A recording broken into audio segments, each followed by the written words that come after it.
Graça e paz, meus irmãos. Amém. Vamos abrir nossas Bíblias em Êxodo capítulo 12. Estamos felizes por estarmos aqui nesta noite, podermos louvar o Senhor juntos. E eu creio que o Senhor, Ele tem uma palavra para o nosso coração. Êxodo capítulo 12. É o segundo livro da Bíblia, né? Se você é novo convertido, ainda está aprendendo, você abre a sua Bíblia no começo, tem o primeiro livro, Gênesis, e o segundo, Êxodo. No capítulo 12, o qual nós temos a instituição da Páscoa. E vamos aproveitar esse final de semana, trabalhar um pouco esse tema, não necessariamente a Páscoa, mas para o que a Páscoa aponta, né? Para o que a Páscoa ela nos direciona.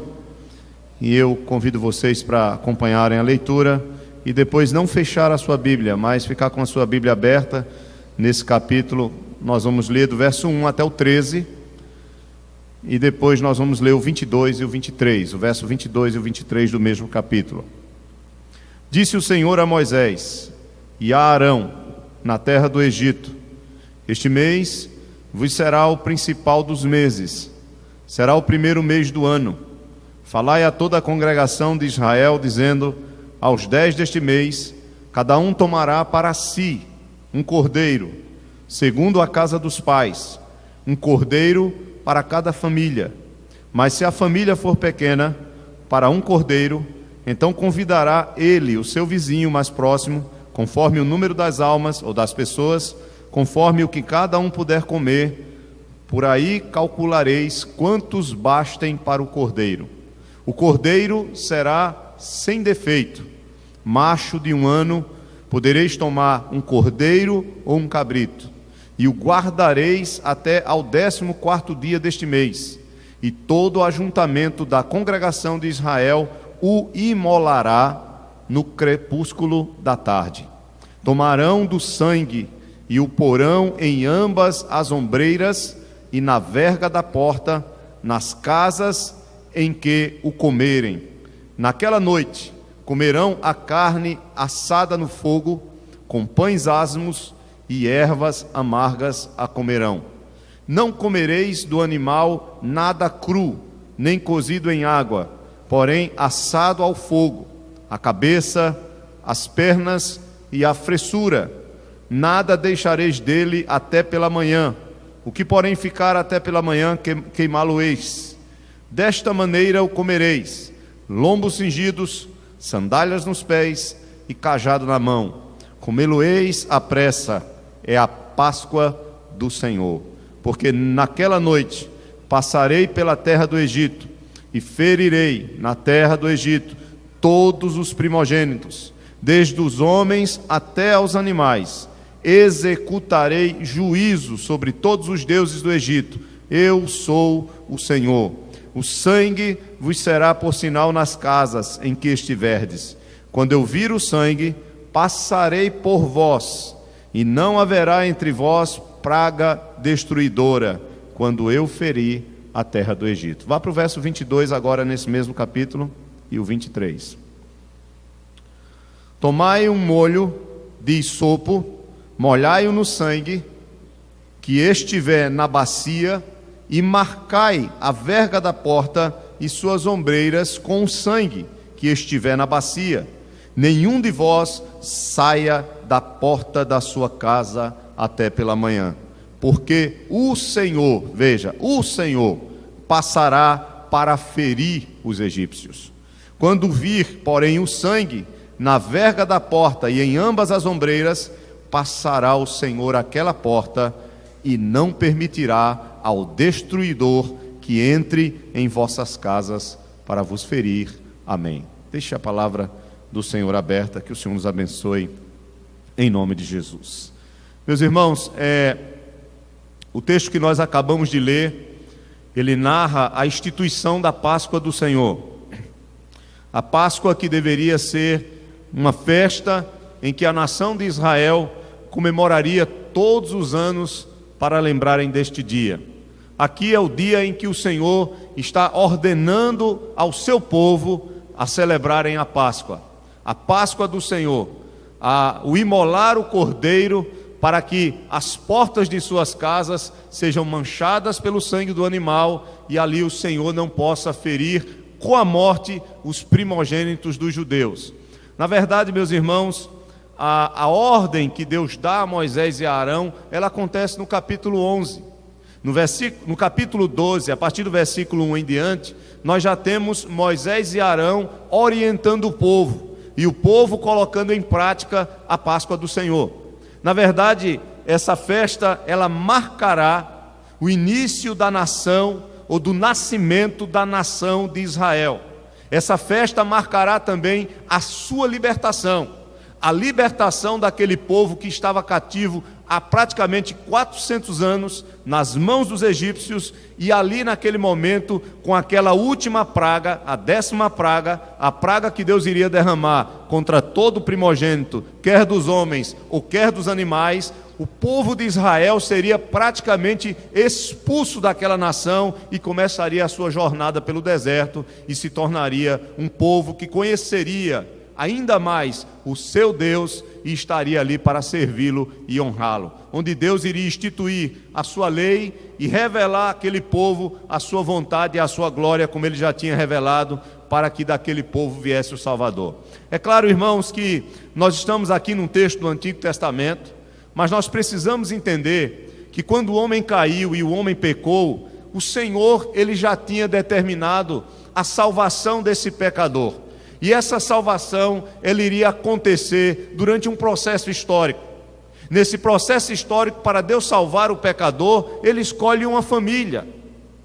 Dessa família, ele vai tornar uma nação. E dessa nação, ele trará o Salvador, que é Jesus Cristo. Se você observar, lá no capítulo 12 de Gênesis, Deus chama Abraão da sua terra, da sua parentela. Abraão era casado, já tinha 75 anos, sua mulher praticamente 65 anos, era estéril, ele não tinha filhos, nem poderia ter, porque sua mulher, além da sua idade, ela era estéril. O Senhor chama aquela família para uma terra que ele ainda iria mostrar, e faz uma promessa. Paulo vai dizer que o Evangelho, ele foi anunciado a Abraão, capítulo 3 de Gálatas. Ele diz que a promessa que diz, olha, de ti virá um descendente, e esse descendente será bênção para todas as famílias da terra, para todas as nações da terra. Do teu descendente, ou pelo teu descendente, todas as famílias da terra serão abençoadas.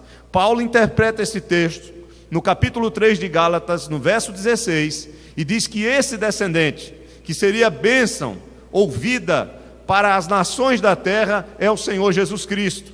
Então, no processo histórico do desenrolar do plano salvador de Deus, ele escolhe uma família.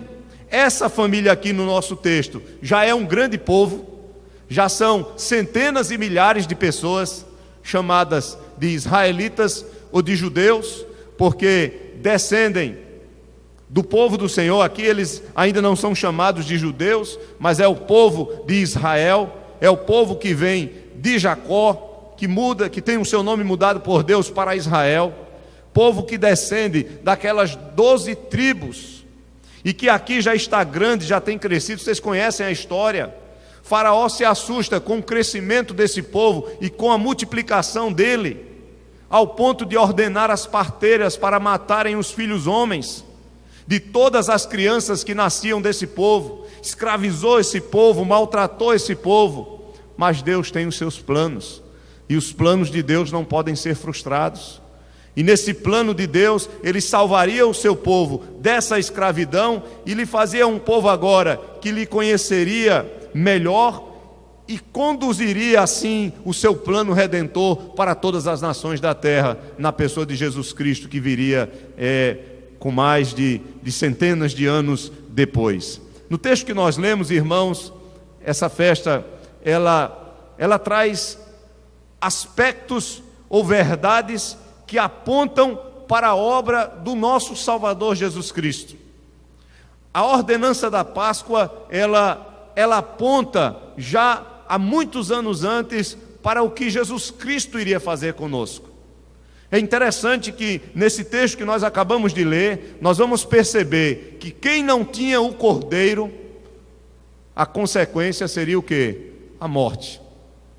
Aqueles que não tinham o cordeiro na sua casa, aqueles que não tinham o sangue do cordeiro que deveria ser imolado, colocado nas vergas das portas, colocado nas ombreiras das portas, na parte vertical da porta e também na verga. Aqueles que não tinham o sangue, que não tinham o cordeiro, que não comeram o cordeiro, na sua casa haveria a praga da destruição, o juízo de Deus, haveria morte. Esse texto ele traz luz sobre o que Deus vai fazer com aqueles que estão no pecado, com aqueles que não têm o cordeiro no fim de suas vidas. Esse texto ele nos aponta o que vai acontecer, irmãos, com quem não tem o cordeiro, ou seja, a consequência para quem não tem o cordeiro será a morte. Assim como a morte invadiria a casa de cada pessoa que não tinha o cordeiro nessa época, também a morte vai invadir a vida daquele que não tem o cordeiro de Deus, que tira o pecado do mundo como seu Salvador. É interessante que João Batista, no capítulo 1 de João, do Evangelho de João, no versículo 29, quando João Batista vê Jesus vindo até ele, Jesus já tinha sido batizado por ele, Jesus já tinha sido tentado no deserto, e Jesus se aproxima de João Batista estava com os seus discípulos e diz: eis o Cordeiro de Deus, que tira o pecado do mundo. Você vai entender a razão do Cordeiro aqui na Páscoa, quando você olha lá para frente e vê que esse Cordeiro Pascal, ele aponta para quem? Para o verdadeiro Cordeiro. Que esse Cordeiro que morre aqui na festa da instituição da Páscoa, ele é uma figura do verdadeiro Cordeiro de Deus que vai morrer em nosso favor. Leia comigo, por favor, o versículo 1 até o versículo 5. E a primeira verdade que nós observamos nesse texto, eu já falei de forma resumida, mas agora eu vou ser mais específico, é que todos nós necessitamos do Cordeiro. A necessidade do Cordeiro. Veja aí, versículo 1 até o 5 do nosso texto de Êxodo 12. Disse o Senhor a Moisés e a Arão na terra do Egito: este mês vos será o principal dos meses, será o primeiro mês do ano. Falai a toda a congregação de Israel, dizendo: aos 10 deste mês, cada um tomará, preste bem atenção, cada um tomará para si o cordeiro. Versículo 3, no finalzinho: cada um tomará para si o cordeiro. Há uma necessidade do cordeiro, cada um deve tomar um cordeiro. E ele vai mostrar o porquê. Segundo a casa dos pais, um cordeiro para cada família. Mas se a família for pequena para um cordeiro, alguns acham que entre 10 pessoas a 20 pessoas seria suficiente para comer um cordeiro. Esses detalhes eu não vou entrar, não tem tanta importância para nós no momento. Então ele diz no verso 4: convidará ele o seu vizinho mais próximo, conforme o número das almas ou das pessoas da casa, da família, conforme o que cada um puder comer, também tem que haver com a disposição de comer de cada um, e por aí calculareis quantos bastem para o cordeiro. Verso 5: o cordeiro será sem defeito, macho de 1 ano, podereis tomar um cordeiro ou um cabrito. A necessidade do cordeiro está clara aqui no versículo 12, diz: porque, olha a razão, por que vocês precisam de um cordeiro? Porque é necessário um cordeiro, ou cada família, ou 2 famílias se unirem para ter esse cordeiro que é separado, que é vigiado, para ser imolado no dia 14º. Ele diz no verso 12: porque naquela noite passarei pela terra do Egito e ferirei na terra do Egito todos os primogênitos, desde os homens até os animais, e executarei juízo sobre todos os deuses do Egito. Eu sou o Senhor. O que Deus está dizendo aqui ao povo de Israel é que na noite do 14º dia, Aquelas famílias que não tivessem o cordeiro iriam sofrer o juízo de Deus. Observem, irmãos, como o cordeiro ele é necessário. Se não houvesse o cordeiro naquela casa, ou a morte do cordeiro naquela família, se aquela família não estivesse reunida diante do cordeiro para comer o cordeiro que já tinha sido imolado, naquela família haveria morte, naquela casa haveria morte. A primeira coisa que nós podemos, irmãos, correlacionar nosso texto com o que a Bíblia fala acerca do pecado, é que todo homem precisa morrer. A Bíblia é clara, diz: todos pecaram e destituídos foram da glória de Deus. Romanos 3:23. Em Romanos 6:23 diz que o salário do pecado é a morte. Quando nós começamos a ler o primeiro livro da Bíblia, no capítulo 2, no verso 17 de Gênesis 16, 17, o Senhor chama Adão e diz a Adão: tu poderás comer livremente de todas as árvores do jardim, mas da árvore do conhecimento do mal, do bem e do mal, dela não comereis, porque no dia em que dela comerdes, certamente morrerás. Então, a morte, ela está ligada ao pecado. Não há como separar. A morte é uma consequência, é um resultado. E quando nós falamos de morte, nós não falamos apenas da morte no sentido físico, no sentido de descer à sepultura, mas nós estamos falando da morte como uma separação de Deus, como uma separação no sentido completo da palavra. No que morte verdadeiramente significa em termos físicos, em termos espirituais, em termos eternos. A morte, ela é uma realidade, e ela só é uma realidade por causa do pecado de Adão. Todos nós estávamos com Adão, sendo representados por ele, e por causa da queda dele, todos nós caímos. Por causa do pecado dele, todos nós somos pecadores desde o nascimento, e por causa do pecado de Adão, todos nós seremos punidos com a morte. Parece que nós estamos numa condição semelhante aos primogênitos que iriam morrer nesse dia. É ou não é verdade? Aqueles que não tiverem o cordeiro, a praga da morte irá alcançá-lo. Cada casa onde não houver o cordeiro, haverá morte de animais e de homens. Se o primeiro filho for o pai morre. Se esse pai tiver filhos, o primeiro também vai morrer. Não fique pensando que é só uma pessoa que morrerá na casa. Veja, se tem um marido e uma esposa, e os dois são primogênitos, na verdade ele mataria só os primogênitos, só os homens. Então, se ele está casado com a esposa e ele tem 3 filhos, iria morrer quem nessa casa? O pai e o primeiro filho. Se tivesse o pai do pai, e o pai do pai fosse um primogênito, e o pai fosse o primogênito, e esse pai tivesse filhos, morreria o pai do pai, o pai e o filho do pai. O avô, o pai e o neto. Morreriam 3 pessoas. Imagine que nessa família também tivesse ali visitas, outros familiares, e entre outros familiares também tivesse alguns primogênitos. Também morreriam todos os primogênitos naquela casa e naquela noite. O texto vai dizer depois, irmãos, que houve aflição, sofrimento no Egito, como nunca houve.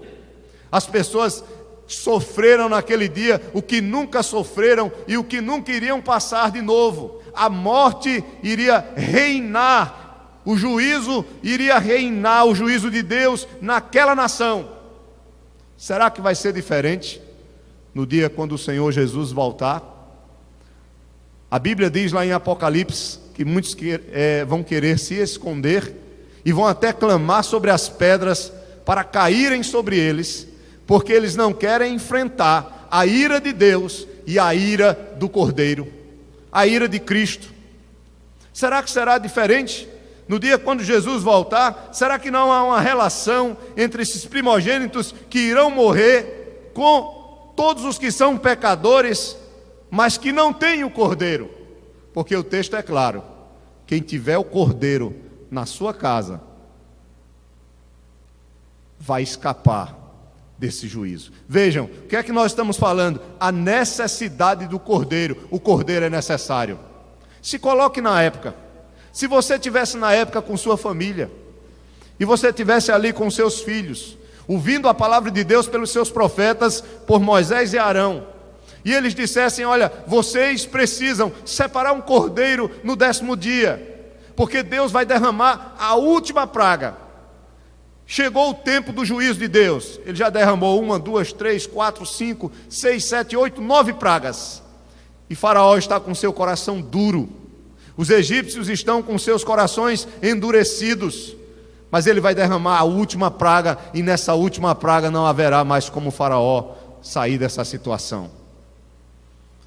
Os primogênitos vão morrer, o Egito vai cair, os egípcios vão cair, e agora o meu povo, ou seja, o povo de Israel, vai sair do Egito, e vai sair rapidamente.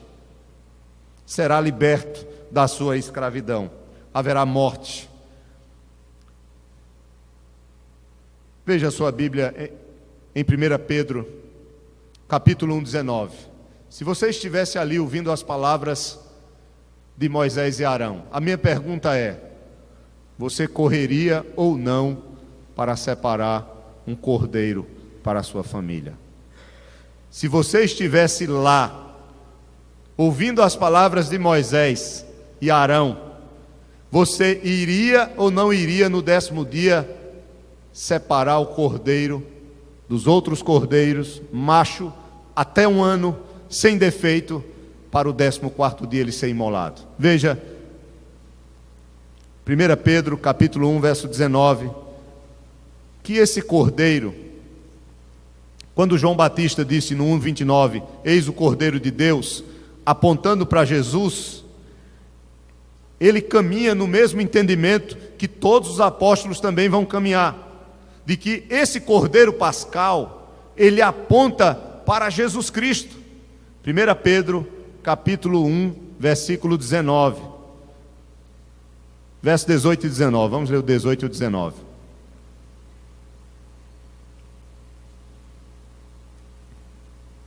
Pedro 1, 18 e 19. Sabendo que não foi mediante coisas corruptíveis, como prata ou ouro, que fostes resgatados do vosso fútil procedimento que vossos pais vos legaram, mas pelo precioso sangue, como de cordeiro sem defeito e sem mácula, o sangue de Cristo. Aleluia! O sangue de Cristo. Ele é o cordeiro sem defeito, ou seja, ele não tem pecado, ele não tem mancha. Somente ele, como um inocente que vai nos substituir para nos salvar, é quem pode morrer em nosso favor. Nós fomos redimidos, resgatados da escravidão. Falei hoje pela manhã o que significa a palavra redenção, o que significa a palavra resgate. A palavra redenção significa libertar por um preço pago. É quando você compra alguém por algum preço.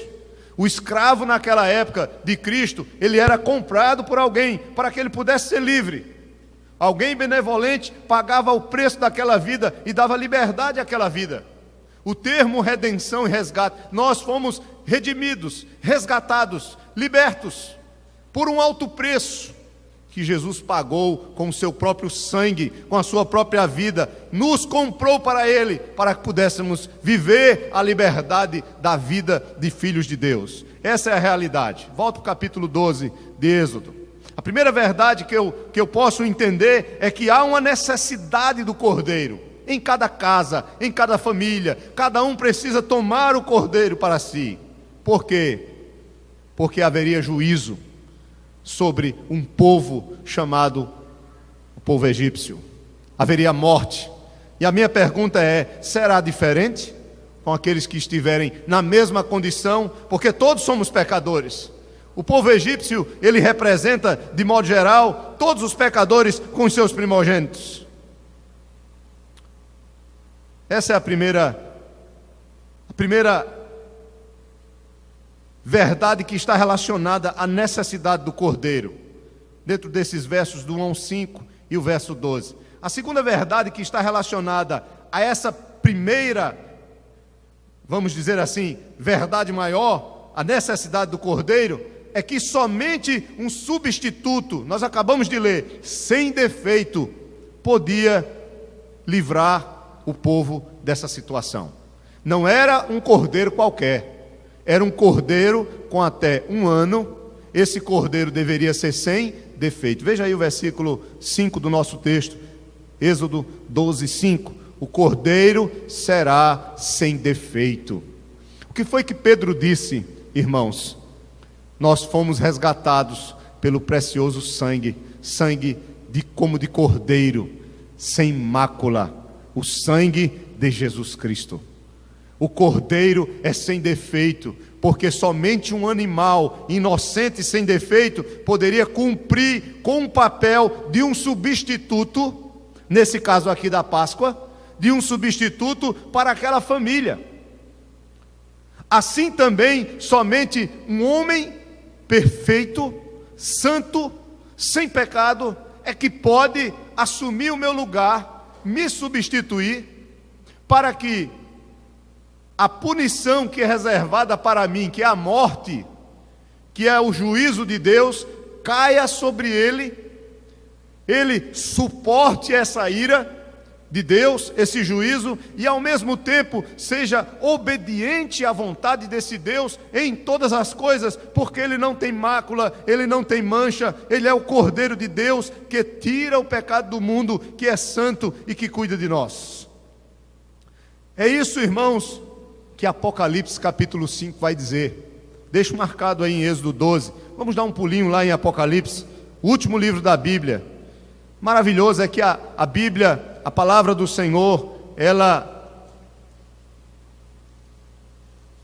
é perfeita em sua revelação para conhecermos os planos redentores do Senhor. Em Apocalipse 5, leia comigo, por favor, a partir do verso 1.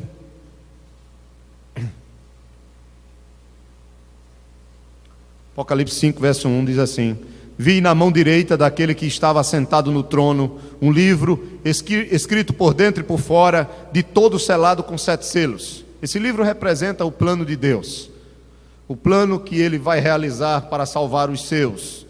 No verso 2 diz: Vi também um anjo forte que proclamava em grande voz: Quem é digno de abrir o livro e de lhe desatar os selos?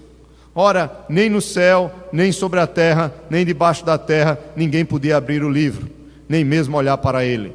E eu chorava muito, João falando aqui, porque ninguém foi achado digno. Veja, não há um homem, não há ninguém a não ser ele, que possa verdadeiramente cumprir o propósito salvador de Deus para as nossas vidas. Observe que no verso 4 diz: ninguém foi achado digno de abrir o livro, nem mesmo de olhar para ele. Verso 5: Todavia um dos anciãos me disse: não chores. Um dos anciãos que representam a igreja, veio e disse: não chores, eis que o leão da tribo de Judá, a raiz de Davi, venceu para abrir o livro e os seus 7 selos. Então vi no meio do trono e dos 4 seres viventes, e entre os anciãos de pé, um cordeiro, como tendo sido morto. Ele tinha 7 chifres, implicando aqui, ou indicando poder, bem como 7 olhos, que são os 7 Espíritos de Deus, aqui a pessoa do Espírito Santo, enviados por toda a terra. Veio, pois, veja, é o cordeiro que vem, que toma o livro da mão direita daquele que estava sentado no trono, e quando tomou o livro, olha o entendimento, é por ele, é por meio dele, por meio do cordeiro, que há salvação, que a morte é vencida. Veja que o verso 8 vai mostrar isso. Quando ele tomou o livro, no verso 7, e no verso 8 vem a resposta: quando tomou o livro, os 4 seres viventes que representam os anjos, os 24 anciãos que representam a igreja do Antigo e do Novo Testamento, as 12 tribos e os 12 apóstolos, 24 anciãos, prostraram-se diante do Cordeiro, tendo cada um deles uma harpa e taças de ouro cheias de incenso, que são as orações dos santos, e entoavam um novo cântico dizendo: digno és de tomar o livro e de abrir-lhe os selos, porque foste morto e com teu sangue compraste para Deus os que procedem de toda tribo, língua, povo e nação, e para o nosso Deus os constituístes reino e sacerdotes, e reinarão sobre a terra. Aleluia. Louvado seja Deus. Volto para Êxodo. A necessidade do cordeiro, irmãos, é porque o pecado será punido. A necessidade do cordeiro é porque somente um cordeiro santo, sem defeito, sem mancha, pode nos livrar dessa punição. E só há um que pode ser representado por esse cordeiro de Êxodo, que é Jesus Cristo. Por isso que João Batista, mesmo que se lembrasse dos cordeiros do sacrifício, mesmo que se lembrasse do cordeiro de Isaías, a partir do capítulo 40, João Batista também estava pensando no cordeiro da Páscoa, no cordeiro que morria para que relembrasse essa vitória que o povo tinha tido, a libertação da escravidão, em que a morte não alcançou a nação de Israel, mas apenas a nação egípcia, porque a nação de Israel tinha o cordeiro.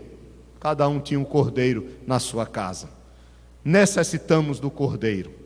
A segunda verdade principal que eu encontro no capítulo 12 de Êxodo, a primeira é que há a necessidade do cordeiro.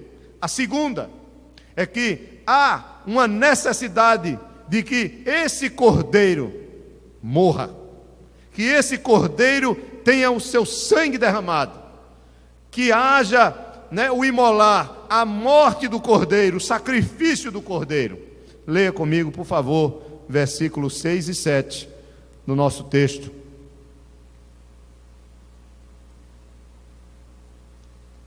Capítulo 12 de Êxodo, verso 6. E o guardareis o quê? O cordeiro, separado no dia 10, o guardareis até o 14º dia deste mês, e todo o ajuntamento da congregação de Israel, o quê, irmãos? O imolará. Ele vai ser degolado. Vão passar a faca no pescoço do cordeiro, do animal inocente. Vão imolar o cordeiro. E ele diz mais o horário, no crepúsculo da tarde. Há uma grande discussão sobre isso, mas é à tarde. Só quero que você entenda que é à tarde. Eu pergunto, qual foi a hora que Cristo morreu? Os estudiosos também comparam. O pastor Geí pregou domingo passado sobre a entrada de Jesus em Jerusalém. Ele é o rei. Veja, o cordeiro, ele era separado em que dia? No 10º dia. Jesus entra em Jerusalém no domingo e morre 4 dias depois. O sacrifício do cordeiro, ele entra em Jerusalém, ele é o rei que entra como um rei humilde para realizar a paz no meio do seu povo, mas ao mesmo tempo, esse rei que entra, ou esse cordeiro que já está sendo separado, isso é representado pela sua entrada triunfal em Jerusalém, quando chegar no finalzinho da semana, quando chegar no 14º dia, ou seja, 4 dias depois, em que ele é separado, em que ele é vigiado, em que ele é alimentado, ele vai morrer no crepúsculo da tarde. O Senhor morre próximo, ou à hora 9, às 3 horas da tarde, é que acontece a morte de Jesus, o Cordeiro de Deus que tira o pecado do mundo. Veja, irmãos, se a Páscoa é ou não é uma certa representação, e ela figura a realização perfeita da nossa salvação na pessoa do Cordeiro. O Cordeiro deveria derramar o seu sangue, deveria ser imolado como um substituto de quem precisaria morrer naquela casa.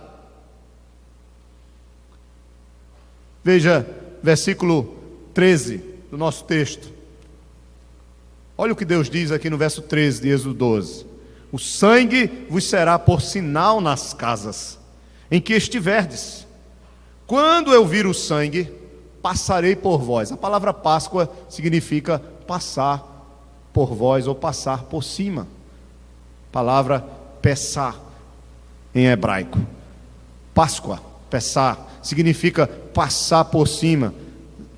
A gente só entende que ela significa isso por causa desse texto, porque não tem uma tradução ou um significado para a palavra Páscoa, a não ser esse. Quando Deus ele diz, olha, quando eu ver o sangue nas portas de vocês, eu vou passar por vocês, eu vou para outra casa, e eu vou ver o sangue ali, eu passo adiante. Mas a casa que não tiver sangue, eu sei que não teve o quê? O cordeiro. A casa que não tiver sangue é porque não houve morte, então haverá morte. A casa que não tiver sangue é porque não houve um inocente substituto que morresse em favor de um primogênito. Então eu vou ter que entrar ali e derramar o meu juízo naquela casa, sobre aquelas pessoas. O cordeiro, ele morre, porque o seu sangue nos livra do juízo, da praga, da morte. É isso que também diz o verso 22, 23. Tomai um molho de isopo. Ele vai mostrar isso na prática. Isopo é uma planta, irmãos. É uma planta que eles usavam para servir, para aspergir qualquer tipo de líquido. Eles juntavam aquelas plantas, que é comum na Palestina. Eles faziam molho. Os antigos também aqui no nosso país faziam isso. E ele diz, olha, molha no sangue essa planta, vocês vão fazer um molho. O molho, né? Não é o molho, mas é o molho. Vão fazer o molho, molha na planta, molha no sangue, aliás, e marca a porta. Eles deviam marcar as ombreiras, ou seja, o vertical da porta, e também a verga. Acreditam que eles também marcavam as laterais na entrada da porta. Tinha sangue por todo canto, porque um inocente já tinha morrido ali, não haveria mais morte. Um inocente havia morrido ali por um pecador. Ele tinha substituído, ele era sem mancha, ele não tinha defeito, mas ele já tinha derramado o seu sangue.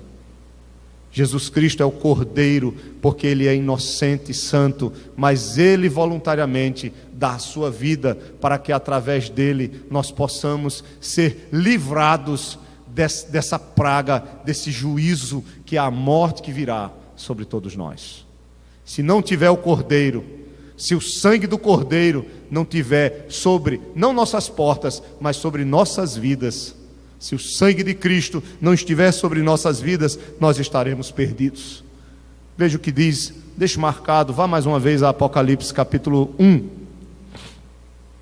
Apocalipse capítulo 1, versículo 5. Apocalipse capítulo 1, verso 5. Quando Jesus aparece para João,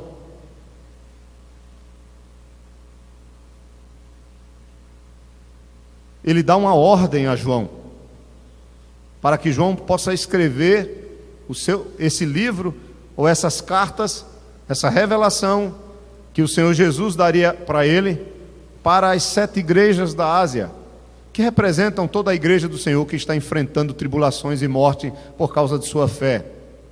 E na descrição que João vai fazer, sobre quem está ordenando todas as coisas, ele diz aqui, no verso 4 e no verso 5, de Apocalipse 1, João, ele está endereçando o seu livro, às 7 igrejas que se encontram na Ásia, graça e paz, a vós outros, da parte daquele que é, que era e que há de vir, que é Deus. Da parte dos 7 espíritos que se acham diante do seu trono, Espírito Santo. E da parte de quem? De Jesus Cristo, a fiel testemunha, o primogênito dos mortos e o soberano dos reis da terra. Aquele que nos ama e pelo seu sangue nos libertou dos nossos pecados. Fica claro? Porque João Batista olhou para ele e diz: eis o Cordeiro de Deus que tira o pecado do mundo. Embora a Páscoa não traga a ideia tão clara de sacrifício pelo pecado, nós podemos ver que a Páscoa, ela traz a verdade de que se o animal inocente não morrer e o sangue dele não estiver na porta, haverá juízo. E só há juízo onde há pecado.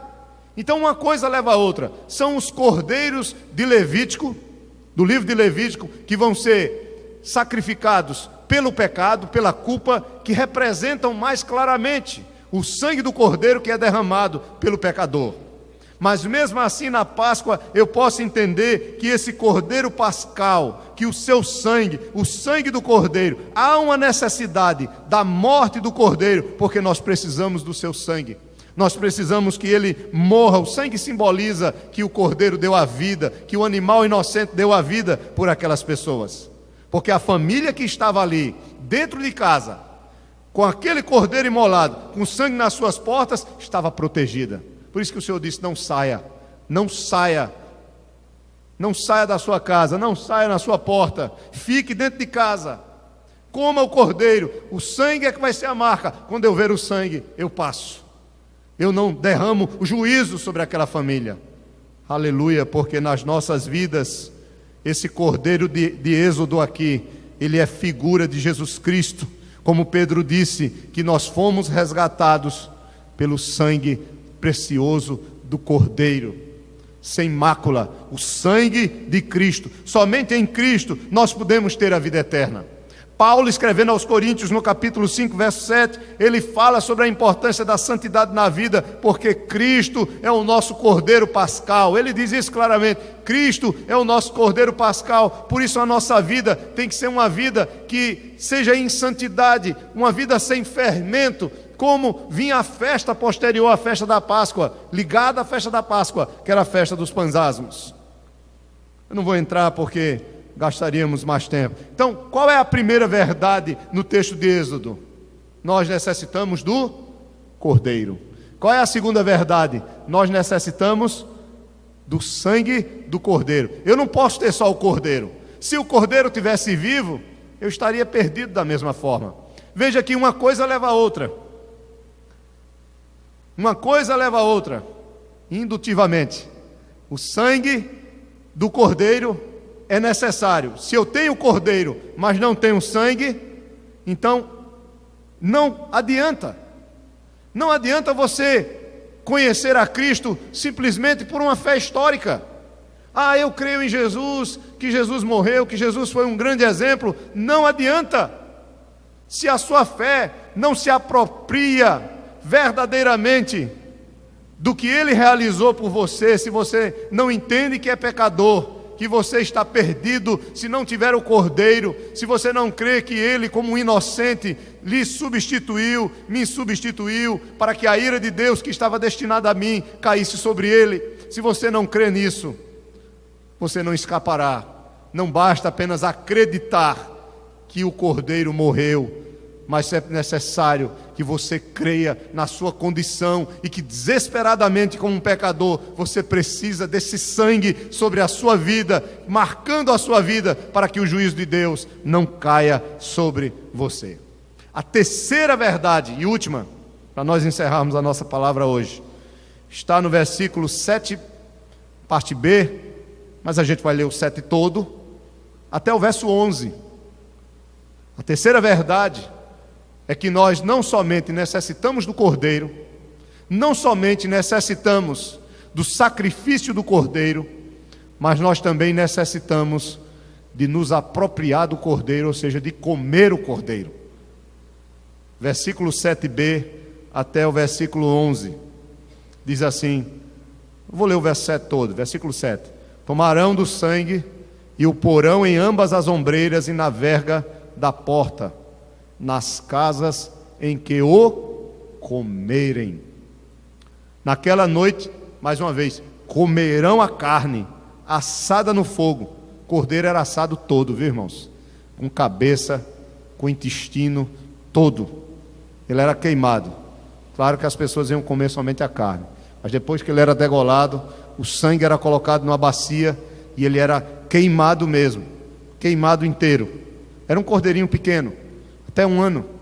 Eles queimavam o cordeiro e aquela família começava a comer o cordeiro. Tinha que comer o cordeiro.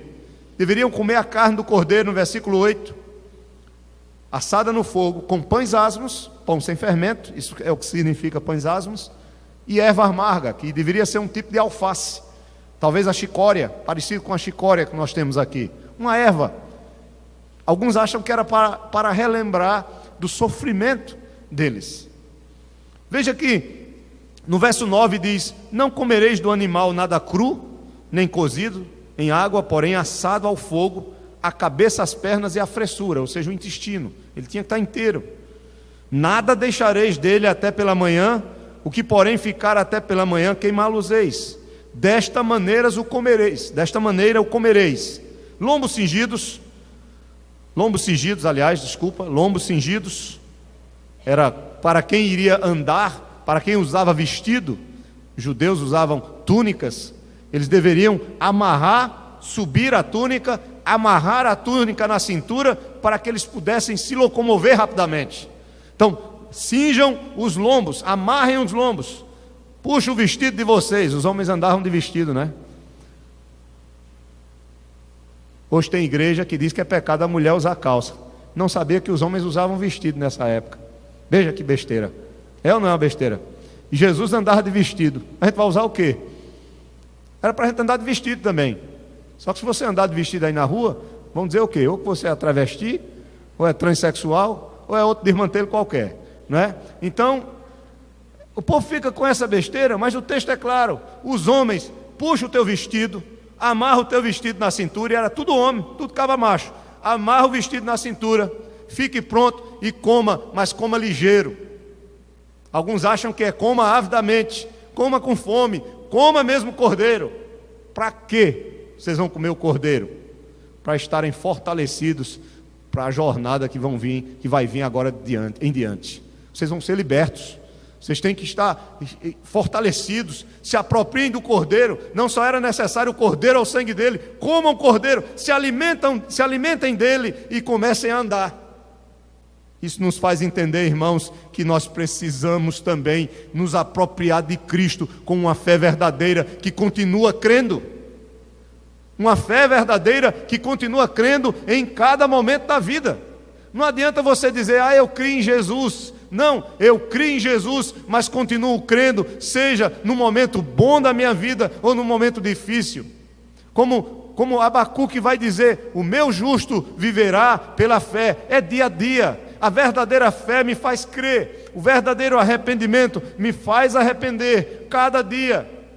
Não adianta, irmãos, somente ter o cordeiro ou o sangue do cordeiro, mas nós precisamos comer o cordeiro, como Jesus Cristo disse, aquele que comer da minha carne e beber do meu sangue, ele tem a vida eterna, porque eu sou o pão que desceu do céu. Temos que comer da sua carne, mas não é literalmente, os judeus entenderam literalmente. Muitos deixaram ele depois desse sermão. Comer da sua carne e beber do seu sangue é se apropriar dele, da obra dele. É quando vem as lutas, as dificuldades, a morte, as enfermidades, os problemas, nós estamos ali firmes, porque estamos bem apropriados do Cordeiro de Deus que tira o pecado do mundo, das promessas dele, da sua verdade, de que ele é a ressurreição e a vida, e mesmo que nós venhamos a morrer, nós temos nele a vida eterna. É ele quem diz isso. Em Atos capítulo 10, 43, diz que nós precisamos crer nele para a remissão de nossos pecados. Em Romanos capítulo 3, diz que são justificados por Deus aqueles que creem em Jesus Cristo. Nós precisamos crer, continuar crendo, firmes, nos apropriando de Jesus. Como os judeus comeram do cordeiro, nós precisamos também comer a cada dia da sua carne. Precisamos, pela fé, nos apropriar do Senhor para continuar a nossa jornada. Veja, somente nos alimentando de Cristo, dia a dia, é que nós continuamos caminhando até o final da nossa jornada aqui. Porque nós somos peregrinos e a nossa pátria está nos céus. Esse mundo não é nosso. Quando a gente vinha no carro agora, eu e Daniele, né, e as meninas, a gente vinha conversando sobre o Horatius, né, que foi aquele irmão lá dos Estados Unidos, no século XIX, ele nasceu em 1820, que fez aquele hino Sou Feliz por Jesus, hino 398. Esse homem, ele era um advogado que se tornou muito bem sucedido na cidade de Chicago. O Horatius, ele se casou eu não me lembro, acho que ele já tinha uns 40 anos quando se casou, acho que foi em 1860, por aí, e ele teve 5 filhos. Ele teve um menino e 4 meninas. Um menino e 4 meninas. Crente fiel, um crente no Senhor fervoroso, amigo do grande evangelista Moody. E na história dele foi interessante. Ele que escreveu aquele hino, sou feliz com Jesus, né? Nós vamos ver aqui, por exemplo, o coro, em que a frase, ele diz o seguinte, nós vamos no final cantar esse hino, ele diz assim, na primeira estrofe: se paz a mais doce me deres gozar, se dor a mais forte sofrer, ou seja o que for, tu me fazes saber que feliz com Jesus sempre sou. Esse homem escreveu esse hino depois de uma grande tragédia, ou de várias tragédias sucessivas que fizeram parte da sua vida. Primeiro, seu filho, quando tinha 4 anos de idade, ele teve uma febre e ele faleceu. Ele ficou só com as 4 filhas. Depois, o maior incêndio que os Estados Unidos teve, um dos maiores, na cidade de Chicago, matou mais de 200 pessoas e deixou centenas de pessoas desabrigadas. Ele perdeu grande parte do que ele tinha, dos seus bens, grande parte. Ele passou mais de um ano ajudando as pessoas necessitadas em Chicago com a sua esposa.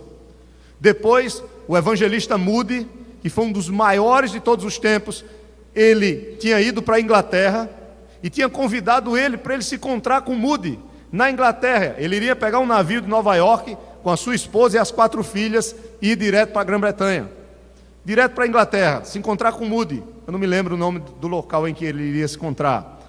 O que acontece? Quando ele chega em Nova York com as suas filhas, 4 filhas e com a sua esposa, ele recebe um pedido de urgência para que ele resolva uma situação, e ele diz à esposa e às filhas: olha, vocês vão na frente, vocês vão no navio, já estava tudo comprado, que eu vou voltar, mas logo irei e me encontrarei com vocês. A esposa, ela vai no navio com as 4 filhas, e esse navio, quando está chegando na Inglaterra, ele se choca com um navio inglês. Ele afunda em 12 minutos. Tinha mais de 300 pessoas no navio, apenas 90 e poucas se salvam desse naufrágio. Das 90 e poucas pessoas, a sua esposa escapa, mas as suas 4 filhas morrem. Assim que a esposa está segura, ela manda um bilhete, e tem uma foto do bilhete até hoje, isso é guardado, isso é um arquivo histórico. Manda para ele, dizendo: salva, porém, somente eu. Ele pega um navio e vai encontrar a esposa na Inglaterra, e quando o navio que ele está vai passando por um local onde houve naufrágio, o capitão avisa que foi naquele local que o navio americano tinha afundado. E é naquele momento que ele é comovido, e ele entra na sua cabine e ele começa a escrever esse hino: se paz a mais doce me deres gozar, se dor a mais forte sofrer, ou seja o que for, tu me fazes saber que feliz com Jesus sempre sou. Esse homem se apropriou ou não do cordeiro? Esse homem comeu ou não comeu o cordeiro pascal? Nós precisamos, irmãos, nos alimentar mais desse cordeiro. Eu encerro com três aplicações. A primeira: será que eu e você entendemos realmente a condição em que nos encontramos, se ainda não temos esse cordeiro? Será que eu estou entendendo em que condição eu me encontro, se eu não tenho esse cordeiro comigo? Eu preciso do cordeiro. Se eu não tenho o cordeiro, eu estou perdido. O destruidor vai me encontrar, Deus vai me encontrar, e a morte será o resultado, a consequência, porque sem o cordeiro a consequência é a morte. Segundo, percebamos, irmãos, que em nós não há exatamente nada que nos livre desse juízo ou da morte que está por vir, a não ser o sangue do Cordeiro de Deus. Somente Ele e os méritos dele é que podem nos livrar. João diz: Ele é quem tira, o Cordeiro que tira o pecado do mundo. E último, não basta apenas crer uma vez, mas devemos continuar na fé, diante dos obstáculos que vão surgir, pois temos que a cada dia comer o Cordeiro, comer o pão do céu, para continuarmos vivos, ou seja, continuarmos a viver pela fé que Ele nos dá, pela fé nele, pela fé em sua pessoa. E o Senhor nos abençoe, em nome de Jesus.